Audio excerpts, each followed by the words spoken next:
안녕하세요. ERP 정보관리사. 이번 시간에는 2019년도 4회 기출문제 인사 2급 풀어보도록 하겠습니다. 1번 문제. 경영환경 변화에 대한 대응 방안으로서 정보기술을 통한 새로운 기회 창출, 개편, 경영성과를 향상시키기 위한 이런 것들은요. BPR, 요거 단골 문제죠. 요걸로 해서 BPR, 비즈니스 프로세스 리엔지니어링, 요걸로 해서 여러분들 풀어주시면 되겠습니다. 2번 문제, 다음 중 ERP의 도입 목적이라고 볼 수 없는 것은 인데요. 네, 기업의 다양한 업무 지원을 통해서 이런 ERP라는 전산을 도입하게 된 거고, 고객 만족할 수 있게끔 서비스 증진하기 위한 부분 맞습니다. 그리고 조직원의 관리 감독 통제 기능을 강화라고 하는 게 요거는 목적이라고 볼 수는 없어요. 왜냐면 ERP라는 거 전산을 통해서 이제 통합적으로 업무가 다른 부서와의 업무나 이런 프로세스들이 잘 진행이 된다면 이런 통제 기능을 강화할 필요가 없게 됩니다. 그렇기 때문에 도입 목적에 해당된다고 볼 수는 없는 건 3번에 해당되는 문제예요. 그리고 보기예요. 네, 그리고 4번 효율적 의사결정 위한 지원 기능 맞고요. 그래서 정답은 3번입니다. 3번 문제. 자, 구축 절차 중에요. TF팀 결성하고요. 현재 시스템 문제를 파악하고 경영 전략 및 비전 도출. 네, TF팀 결성, 현재 시스템, 에즈이즈 파악하는 거. 요거는 첫 번째 단계인 분석 단계에 해당되는 내용입니다. 그래서 분석 설계, 구축, 구현 이렇게 4단계로 되어 있는 부분이고요. 그래서 분석 단계에서는 이런 에즈이즈 파악을 하고 TF팀 결성하고 이런 것들이 해당되고요. 설계 단계에서는 투비 프로세스를 도출해서 현재 시스템 문제와 미래 도출될 문제를 파악한 갭 분석도 들어가고요. 네, 커스터마이징 패키지 설치 이런 것들이 설계에 들어갑니다. 구축 단계는 수정, 보안 이런 것들이 다 완성되는 단계라고 보시면 되고요. 구현 단계에서는 시스템 가동하는 거라고 보시면 되겠네요. 네, 정답은 3번. 4번 문제. 다음 중 ERP 아웃소싱의 장점으로 가장 적절하지 않은 것은인데요. 네, ERP 부분에 대해서 이제 회사에서 ERP 이런 전산 서버를 회사에 두지 않고 외부 서버를 이용한다던가, 클라우드 ERP를 통해서 외부에서도 이거를 이용할 수 있게끔 원격으로 할 수 있게끔 인터넷 기반 하에서 이제 하는 것들이 이제 ERP 부분이 되는 부분이고, 또 이런 부분에 대한 개념으로서 이제 ERP에 대해서 회사 안에 있는 IT 관련 직원이 하는 게 아니라요, 아웃소싱을 통해서 수수료 정도만 지급을 하고서 그 ERP라는 전산을 편하게 쓰는 형식이 이제 아웃소싱이라고 보시면 되는데, 그렇게 되는 장점으로 적절하지 않은 것을 찾아라입니다. 자, 아웃소싱을 통해서 기업이 가지고 있지 못한 지식을 획득할 수 있는 부분이 있죠. 왜냐하면 아웃소싱을 하는 업체에는 전문성을 가지고 있는 경우가 많기 때문에 기업이 이제 볼 수 없는 안목을 가지고 수 있게 된다라는 거에서 지식 획득할 수 있는 거 맞고요. 2번, ERP 개발과 구축, 운영, 유지, 보수의 필요적 인적 자원을 절약할 수가 있습니다. 그래서 회사에 IT 관련된 부분을 잘 모르는 직원들이 대부분이다 해도 ERP 아웃소싱을 통해서 그 업체에서 도움을 받을 수 있는 부분들이 생길 수가 있죠. 그래서 그런 필요 인적 자원, IT 관련된 인적 자원 절약할 수 있는 건 맞는 얘기. 3번, IT 아웃소싱 업체의 종속성, 의존성 문제랑은 이거는 별개의 것이죠. 그래서 이건 장점으로는 적절하다 볼 수 없고요. 오히려 좀 잘못 가게 되면 단점에 해당된다고 볼 수가 있는 거죠. 네, 그리고 4번, ERP 자체 개발에서 발생할 수 있는 기술력 부족의 위험 요소 제거할 수 있다. 예, 맞는 얘기입니다. 정답은 3번. 5번 문제. 다음 중 인적자원 관리의 목표로 가장 적합한 것은 인데요. 네, 인적자원 관리를 이렇게 하는 이유, 그리고 목표, 이런 것들로 적합한 것을 고르고 있습니다. 그래서 약간 원론적인 거, 가장 큰 의미를 좀 찾으시면 되는 부분이라고 좀 보시면 되겠는데요. 자, 합리적 자금 조달, 자금 조달과 효율적인 활용, 그러니까 자금 쪽 관련된 거기 때문에 얘는 인적 자원 관리보다는 재무적 관리 이런 쪽 재무적 관리 쪽에 좀 포커스가 맞춰졌다라고 보시면 되겠고요.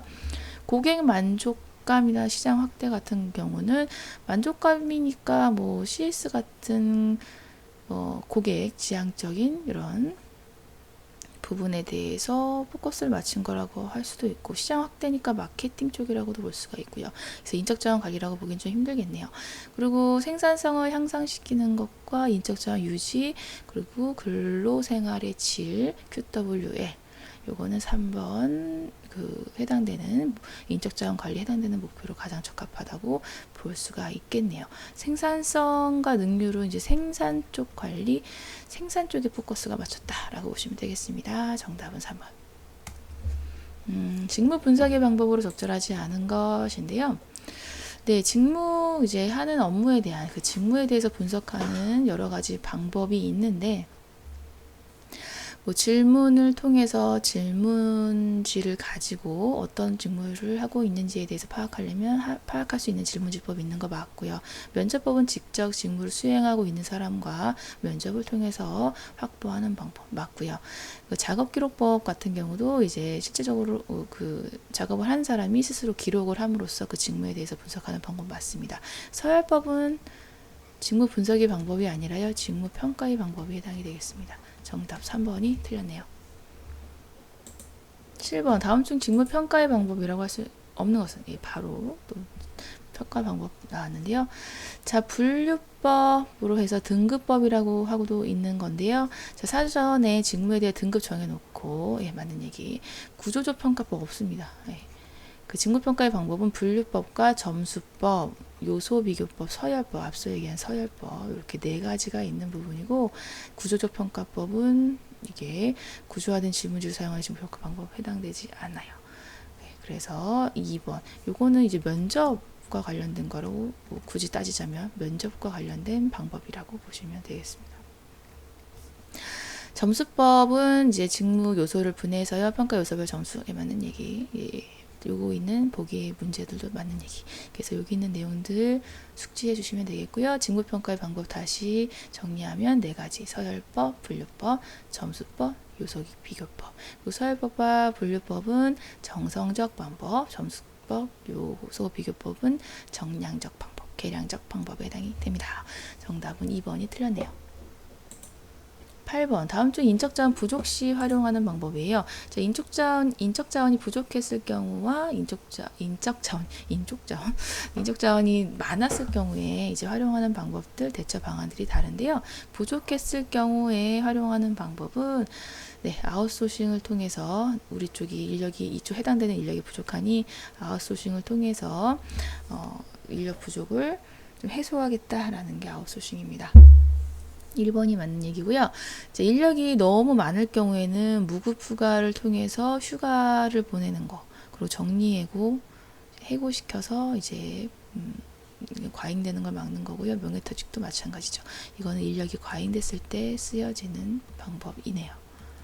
그래서 부족 시 활용 방법과 인력 과잉 시 활용 방법이 다르다라는 거 알아두시면 되겠습니다. 9번 다음 중 스트레스 면접에 대한 설명으로 올바른 것은인데요. 자, 1번 대인적인 압박감이 많은 특수한 직장 환경에 직무 수행할 수 있는 능력이 있는지 여부에 어느 방법, 맞는 얘기죠. 자, 스트레스 면접은 일부러 이제 스트레스적인 상황을 주는 거예요. 압박을 준다든가, 뭐 안 좋게 얘기를 한다든가 이런 것들이거든요. 그때 이 대처 능력과 이제 인성을 보는 거라고 보시면 되죠. 참을성, 뭐 이런 거, 대처 능력. 그래서 이게 1번에 대한 부분이 스트레스 면접을 하는 이유에 해당된다고 보시면 되겠네요. 네, 그리고 이제 2번 같은 경우는 이제 의사표현 자유 주고 뭐 이런 것들은 굳이 따지자면은 비구조적 면접이라든가 뭐 비지시적 면접 이런 식으로 해서 뭐 구조화된 질문이 없는 거라고 보시면 되겠고요. 네, 이거는 미리 준비되는 질문 항목이기 때문에 여기 구조적 면접 뭐 정형적 면접 이런 걸로 얘기할 수가 있겠네요. 4번 다수의 면접자가 한 명의 피면접자, 패널 면접 또는 위원회 면접이라고 얘기하는 부분입니다. 1번이 스트레스 면접에 대한 내용이 되겠습니다.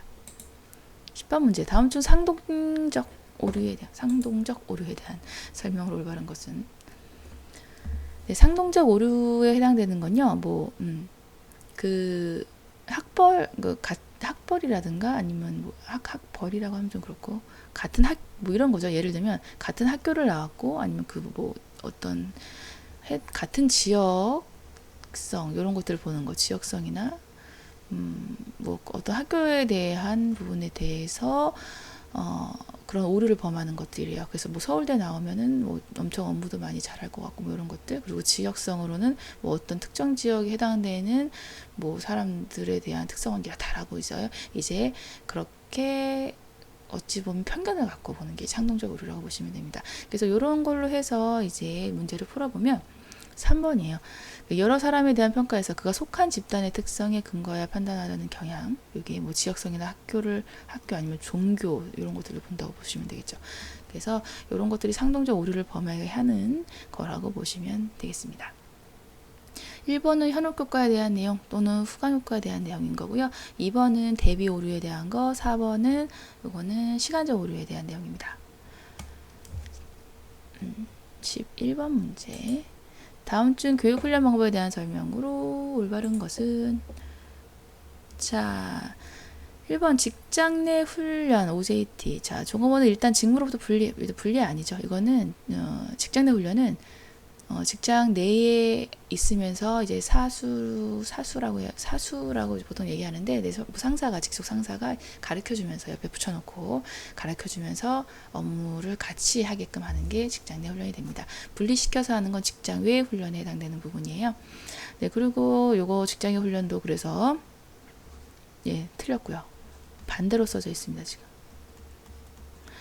틀렸습니다. 관리자 훈련 요거는 관리자는 경영활동에 대한 가장 기초적인 책임자로서 일선 종업원의 작업을 지휘감독, 경영자와 일선 종업원을 연결하는 중요한 역할을 한다고 그런 얘기죠. 따라서 관리자 훈련은 기업 조직 내 구성원 중에서 타인과 유대관계가 좋고 집단 내에서 지도력 행사하는 총감독자적 자질을 갖춘 대상자들에게 주로 리더십 훈련을 시키는데 목적을 둔 훈련이다라는 부분인데요.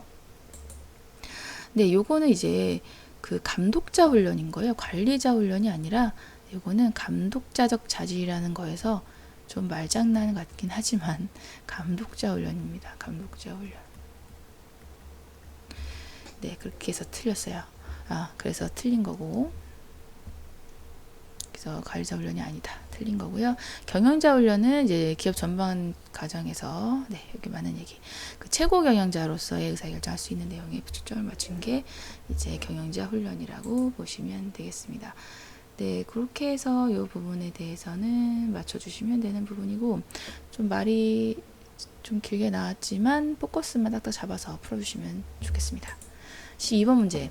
다음 경력개발의 목적 중에서 사회적 측면에 대한 설명으로 옳은 것은인데요. 자, 경력개발 목적 중에 사회적 측면이 있고 경제적 측면이 있는데 경제적 측면은 이제 회사의 포커스가 맞춰졌다라고 보시면 되고요. 사회적 측면은 이제 종업원의 포커스가 맞춰졌다고 보시면 되는 부분입니다. 이거는 이제 기업의 포커스가 맞춰졌다. 사용자. 그런 식으로 봤을 때 사회적 측면이에요. 그 종업원의 포커스를 맞춘 거 찾으시면 되는데요. 자, 요거는 4번. 종업원에게 자리에 대한 안정감 주고 의미있게 설계할 수 있게 해준다는 부분이 이제 사회적 측면에 해당되는 내용이 되겠습니다. 요거 1, 2, 3번은 경제적 측면. 그래서 요거는 기업의 포커스가 맞춰진 경력 개발의 목적이라고 보시면 되겠어요. 정답은 4번입니다. 13번 문제. 임금 수준을 결정하는 요인에 대한 설명으로 올바르지 않은 것입니다. 자, 임금 수준은요. 올바르지 않은 거.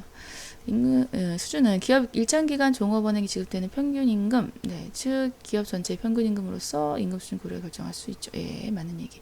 2번 근로자의 소득 원천이기 때문에 생계 관련된 걸로 해서 생계비는 최저 기준, 맞는 얘기. 3번 기업의 지불 능력을 벗어난 임금은 결과적으로 기업 경영을 어렵게 하기 때문에 지급 능력이 임금 수준 결정의 기준. 맞는 얘기입니다. 그래서 이제 최저 생계비는 최저 기준이 되는 거고요. 그리고 중간은 전체의 사회적 임금 수준인 평균 임금이라고 보시면 되겠고, 그리고 최고로 줄 수 있는 기준은 기업의 지불 능력이 됩니다. 그 세 가지는 이제 임금 수준을 결정하는 기준 요인으로서 고려되는 것이고요. 4번이 해당되지 않습니다. 자, 기업은 지속 가능해야 하는 조직이기 때문에 생산사 고려한 기업의 지불 능력만이 임금 수준을 결정하는 기준이 된다. 아니죠. 지금 세 가지 복합해서 임금 수준이 결정되기 때문에요. 4번 지불 능력만이 여기가 틀렸죠. 정답 4번. 14번 문제. 다음 중 근로자가 일정 근속연수 혹은 나이가 되면요, 정년을 보장하는 대신 임금이 일정한 규칙에 따라 감소하는 겁니다. 정년 보장되는 거지만 감소하는 거 임금 피크제에 대한 내용이 되겠습니다. 네, 그리고 특수임금제, 뭐 종업원 지주제, 뭐 이윤 수능 임률제 이런 것들이 있는데요. 뭐 종업원 지주 같은 경우는 실질적으로 이제 종업원들이 이제 회사의 주식을 갖게 됨으로써 지주로서의 역할을 하는 종업원 지주제라고 보시면 되는 거고, 이윤 수능 임률제는 수능 임률제에 해당되는 것 중에 이윤에 해당되는 것이 원인이 돼서 그거에 수능을 하는 임률제라고 보시면 되는 거죠. 네, 정답은 1번. 15번 문제. 다음 중 근로자와 그 가족의 생활수준 향상을 위해서 시행하는 간접적 보상으로 근로자의 건전한 노동력의 확보 향상, 또 부가급부, 간접적 보상 부가급부. 요건 복리후생이구나. 알아맞추시면 되는 문제가 되겠습니다. 16번 문제. 다음은 4대 보험 중에 가입자가 사용자 및 국가로부터 일정의 보험료를 받고요. 이를 재원으로 노령연금, 장애연금, 연금이라는 거에서 우리는 일단 국민연금이구나 바로 이렇게 눈치껏 알아차려 줄 수 있는 부분이 되겠습니다. 네, 그리고 이제 노령, 뭐 사망, 뭐 이런 것들, 뭐 보험에 따른 뭐 보험 급부, 뭐 이런 식으로 내용이 나오면 국민연금이다라고 보시면 돼요. 자, 고용보험 같은 경우는 이제 단골로 나오는 게 이제 실업, 뭐 고용 촉진 이런 것들이 단골 문구고요. 건강보험은 뭐 질병이라든가 예방 뭐 이런 것들, 출산 이런 것들이 포인트 문구로 나오게 되고요. 산업재해보상보험은 업무상 재해라든가 이런 것들이 나오면 산업재해보상보험에 대한 내용이구나 라고 맞추시면 되겠습니다. 17번 문제. 산림소득, 퇴직소득의 경우와 같이 오랜 시간 누적되어 온 소득을 합산하여 가세표준을 계산한다면 누진세율을 말미암아 엄청난 세분화 지게 됩니다. 누진세율에 의한 과중한 세분화 완화하기 위해서 실시하는 과세 방법은, 요거는 정말 세법에 나오는 문제라서 너무 당황스러운 문제이긴 했어요. 그래서 이게 왜 나왔을까라고 생각했던 문제이긴 하지만 뭐 맞춘다면 일단은 정답은 분류과세입니다. 그래서 종합과세 같은 경우는 근로소득, 뭐 이자나 그냥 이거는 듣고 넘어가세요. 이자, 배당, 부동산 임대소득 포함한 사업소득, 근로, 연금, 기타 소득, 요런 아이들은 1년치에 대해서 발생되는 것들을 모아서 종합적으로 과세하기 때문에 요건 종합과세라고 얘기를 하는 부분이고요. 그리고 퇴직소득, 산림소득도 그런 것들.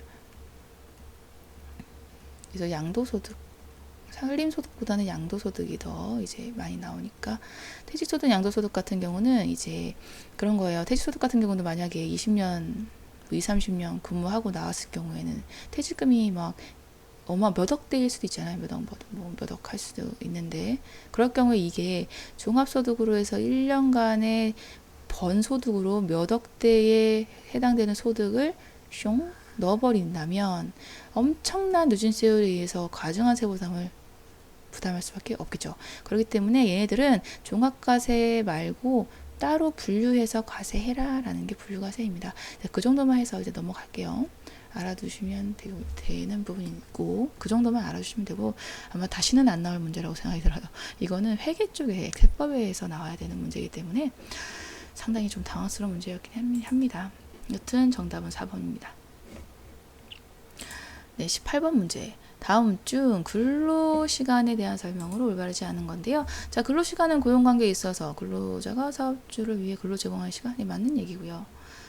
근로시간 2번 같은 경우 실근로시간과 작업에 필요한 불가결한 시간의 합계에 맞는 얘기. 근로시간은 정상근로시간과 초과근로시간, 초과근로시간은 해당되지 않습니다. 그 근로시간은 초과근로수당은 이거는 그 법정 외로 근로하는 시간이기 때문에 이거는 초과근로시간에는 초과근로시간 구성되지 않는다라고 해서 보시면 되는 부분. 그래서 2번이 올바르지 않은 설명이에요. 그리고 다른 것들을 맞는 설명이니까 보시면 되겠네요. 19번 문제. 다음 중 근로자가 일정한 기일마다 근무 시간이 다른 근무로 바뀌어지는 근무 상태입니다. 그래서 일정 기일마다 근무 시간이 다른 근무로 바뀌어지는 거예요. 그래서 이거는 근무조에 따라서 교대로 근무가 되는 교대 근무제에 대한 내용이 됩니다. 그래서 3번 교대 근무제가 정답이 되는 거고, 탄력적 근로시간제는 전 사원이 정해진 시간대가 있으면 그 정해진 시간대에 전 사원이 시간대에 출근하고 퇴근하는 게 탄력적 근로시간제에 해당이 되는 부분이고요. 그리고 탄력적 근로시간제 같은 경우는 이제 그런 회사에서 많이 써요. 뭐 법정 근로시간 주 8시간으로 주어진 상태 그런 거기 때문에 이제 전 사원이 만약에 아이스크림 업종이다라고 했으면 아이스크림 여름에 엄청 바쁘겠죠. 그러니까 여름에는 시간대를 12시간 뭐 근무하게끔 탄력 근로 시간을 잡고 시간대를 잡고, 그리고 겨울에는 뭐 4시간만 근무하게끔 한다든가 이런 식으로 탄력 근로 시간대를 잡는 거, 이런 것들이 탄력적 근로 시간제의 활용이라고 보시면 되겠습니다. 그리고 선택적 근로 시간제는요, 전사원 아니고요, 그냥 개인이 원하는 시간대가 있으면 시간대별로 와서 근무하는 거, 개인적으로 원하는 시간대에 근무하는 게 선택적 근로시간제. 교대 근무제는 요거고요. 재량 근로시간제 같은 경우는 이제 기술직이나 뭐 프로그래머 같은 경우는 이제 밤에 일하시는 분들도 있고 심야에 근무하는 사람들도 많기 때문에 이거는 이제 일정 기간 사무직처럼 9시부터 8시 근무하는 게 비효율적이다라는 부분이라서 그냥 네가 재량껏 그 시간만큼 일해라 라는 겁니다. 정답은 그래서 어쨌든 3번이 대한 내용이 정답이에요. 20번. 다음 중 노동조합이 사업장 및 공장 내 일체 생산시설 및 원자재를 점유하고요. 노동조합이 점유한 겁니다. 사용자의 지휘명령을 배제한 상태에서 기업 경영, 생산활동 통제하는 거. 이거 상당히 불법적인 요소가 많은 거라서 시험 문제 잘 나오지는 않지만 결론은 생산 통제. 잘 나오지 않는 보기긴 했습니다. 어쨌든 이거는 생산 통제에 대한 내용이고요. 태업은 게으르게 하는 거, 보이콧은 상품 불매 운동, 피켓팅은 으쌰으쌰하게 현수막 같은 거 걸어놓고 뭐 머리띠 메고 같이 참여합시다. 뭐 그런 것들이 피켓팅입니다. 보조적 수단이죠. 네, 그렇게 해서 20번 문제까지 풀어봤고요. 이번 시간 수고 정말 많으셨습니다. 감사합니다.